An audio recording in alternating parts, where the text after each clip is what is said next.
You know that I throw hands, right? You know that I throw hands, right? You know that I throw hands, right? You know that I throw hands, right? A bitch be talking about me thinking I ain't gonna go look on their page. I be looking at y'all page and y'all can't talk about me because Y'all, the best thing I ever did was have two phones. Cause if you know me, you know my phone is always dead. Like, it's crazy. So this is like literally the best thing, yo. I got two phones and she the only one with dead phones right now. He called her all morning and got nothing. So he drove to her place, tried the door, and it swung open on its own. This is the man who found her a few seconds later, still trying to bring her back. And these are the bloody footprints leading out of that same apartment, the ones nobody had figured out how to read yet. What he did not know, standing in the middle of all that blood, was that a woman in a wide-brimmed hat and a face mask had walked up to that same door around 5 in the morning, and she had flown more than 1,000 miles across the country to be there. Hold that thought, because how she got caught and what she said on the stand about it is the wildest part of this whole thing. Let me back all the way up, because to understand how cold this was, you have to know who Kayla was first. Kayla Hodgson was 23 years old and living in Tamarack, Florida, a little city about 30 minutes outside Fort Lauderdale. She worked the South Florida nightlife as a bottle girl and waitress, the kind of person everybody wanted serving their table because she made the whole night feel lighter.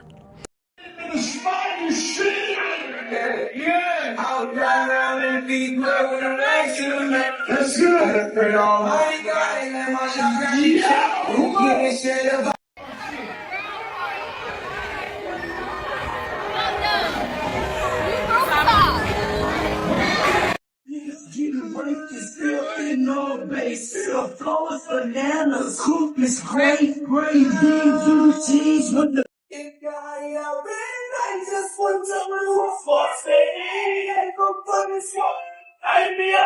we set the trend, got out the money, get at the plan, when the game in, get it, friends, you that night, that's it, got it back, all that I ain't. 1998. Her people describe her the same way over and over, as an amazing daughter and a loved big sister whose smile would light up any room she walked into. She loved fashion, she loved the show The Office, and on Instagram she went by the handle One Princess K, where she showed off a life that a lot of people online quietly wished they had. About a year before she died, Kayla started seeing a man named Revelto Robinson, and here is where the trouble starts, because that man came with history. Watch how Revelto himself explained what they were to a deputy standing right outside her door. Now for the other woman in this, and she is the reason we are all here. Sakina Thompson was in her late 20s, a Jamaican-born woman living in the Springfield Gardens area of Queens, New York. She kept a low profile and worked in the beauty business as a nail technician, a small detail that's going to come back and bury her later, so keep it in your back pocket. and I ain't gonna go look on their page. I be looking at y'all page and y'all can't talk about me because And most importantly, Revelto Robinson was her ex, and he was the father of the child she was carrying at the time, because Sakina was about 2 months pregnant. So sit with that triangle for a second. You have a woman up in New York pregnant by a man who has already moved on, and that man is now spending his nights with a fun, well-liked 23-year-old down in Florida. That is a recipe for jealousy in anybody, but most people feel it, They cry about it to their group chat and they move on with their lives. Sakina did not do that. Instead, prosecutors say she went digging. She went through Revelto's phone hunting for proof of the new relationship, and she stalked Kayla's Instagram for months, studying a girl she had never even met in person. Kayla clearly felt the weird energy because at some point she did the most normal thing in the world and blocked Sakina on social media. For most people, that is the end of it. For Sakina, getting blocked was the thing that lit the fuse, and she admitted on the stand years later that being blocked upset her deeply in the months before the killing. Here is the part that turns this from petty online drama into something much darker. There is no record of these two women ever fighting in person, no threats going back and forth, no history at all. The whole beef lived on a phone screen. And yet, sitting up in Queens with all of that jealousy stacking on her, Sakina decided she was not going to handle this over text or over the phone like a normal person would. She decided she was going to get on a plane and go say it to Kayla's face.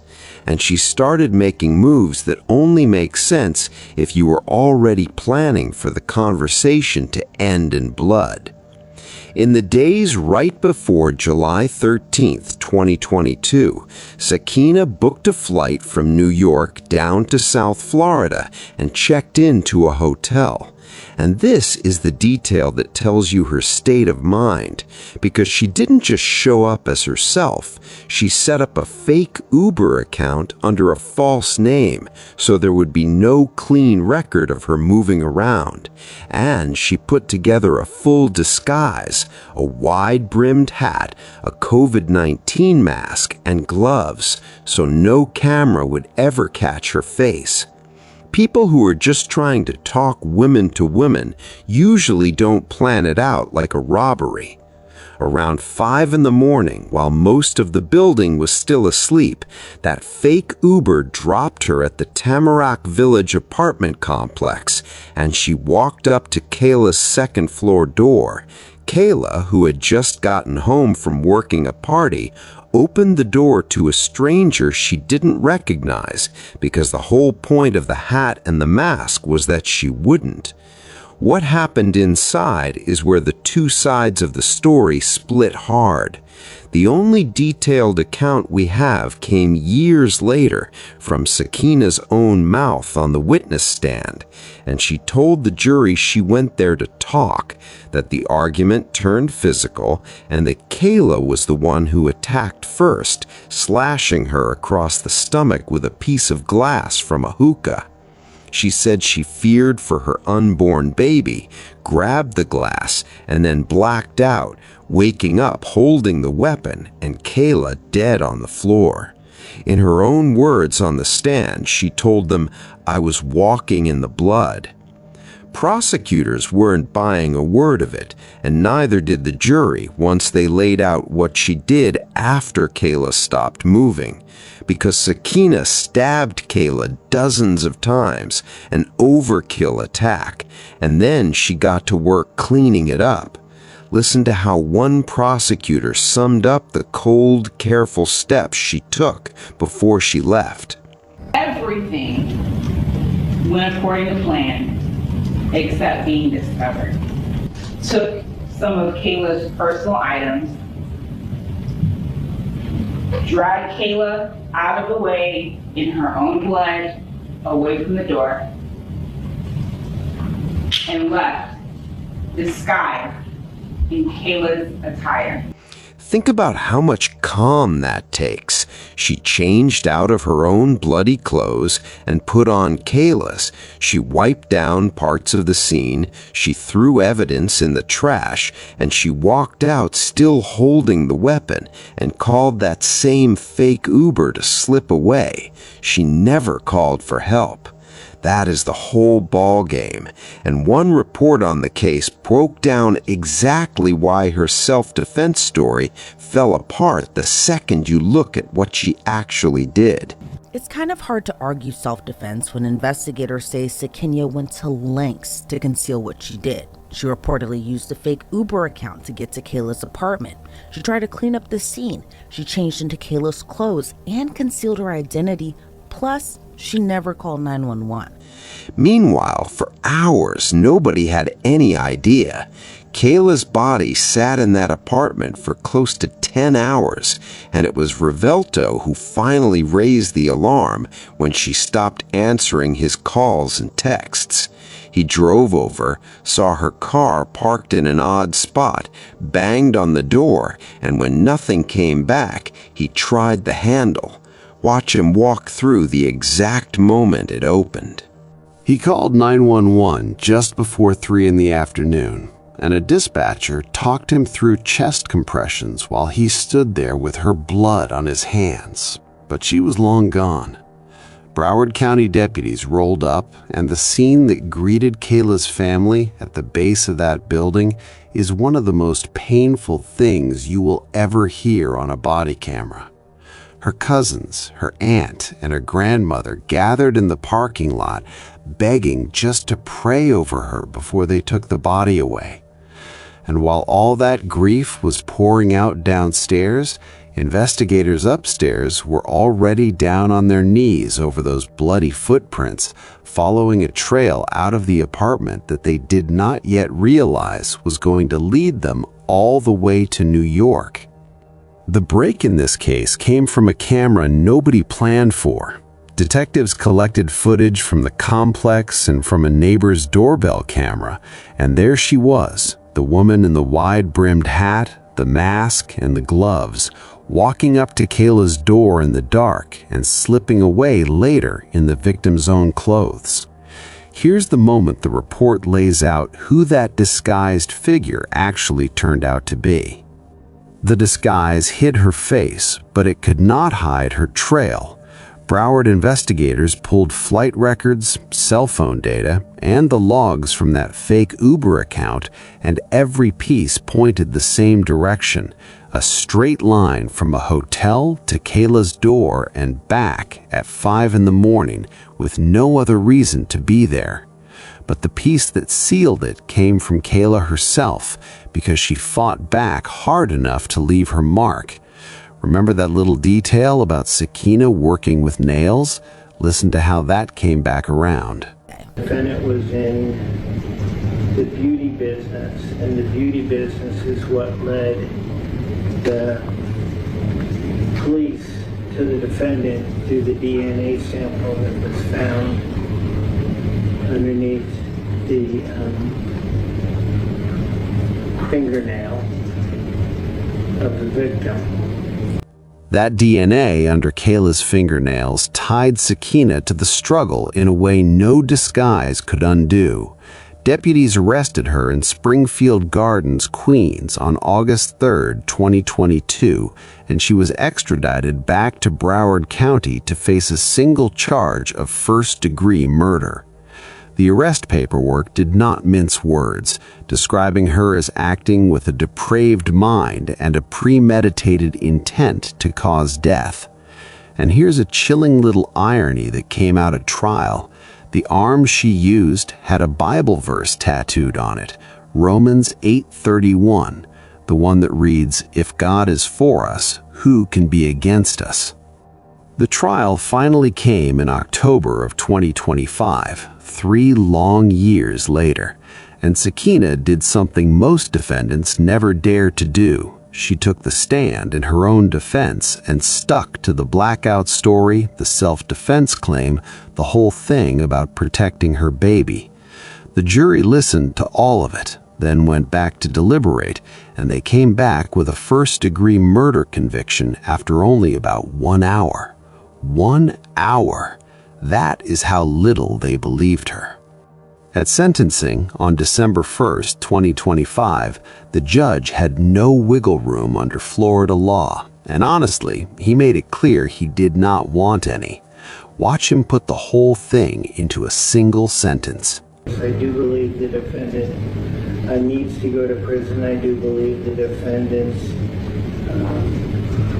in this particular situation, the crime was heinous in the way she tracked down, located, showed up, and then killed Ms. Thompson. With that, the court does sentence them. He sentenced her to life in prison without the possibility of parole. Then it was the family's turn, and more than 10 of Kayla's people stood up in their Justice for Kayla shirts to speak. The one that hit hardest came from her cousin, who looked right at Sakina and named the jealousy for exactly what it was. We've seen a beautiful girl with a banging body, vibrant personality, the complete, total opposite from what you see when you stand in front of the mirror. That killed you so much, you wanted to damage her face. That's why you did what you did. But know this, if Kayla was alive, even with those scars on her face, she would have still been the most beautiful girl in the room. She would be more gorgeous than you could ever be. Your mind is so warped because the only person who benefited in this whole situation was Terry. He finally got to get rid of you. He can now enjoy his life without having to ever worry about you stalking another female interest he may have or toxically attacking him again. And then she said the thing that really lands, the thing that answers the whole case in one question, because she pointed out that Kayla was never alone the way Sakina tried to make her. So here's where it all lands. A woman got jealous over a man who had already left her, and instead of letting go, she flew across the country in a disguise to erase the girl he chose. And she was so sure she could get away with it that she cleaned up and flew home like nothing happened. But she left her DNA under the fingernails of a woman who fought for her life, and that is what put her away forever. Kayla Hodgson was a bottle girl with a big heart who lit up rooms, and she did not have to die for any of this. The hard truth is that jealousy left to grow in silence, feeding on a phone screen with nobody checking it, can walk a person all the way to a stranger's door at 5 in the morning. Rest in peace to Kayla Hodgson. If somebody you love is spiraling over an ex like this, obsessing, stalking a page, talking about confronting somebody in person, do not laugh it off. Say something, because the person you speak up for might be a girl like Kayla who never saw it coming. Drop your thoughts in the comments and let us know what you would have done if Kayla was your family.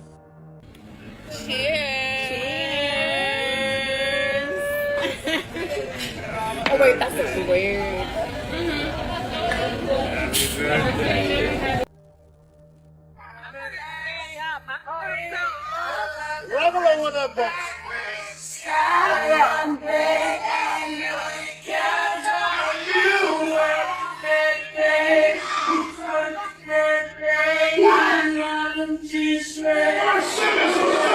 It's my bitch birthday!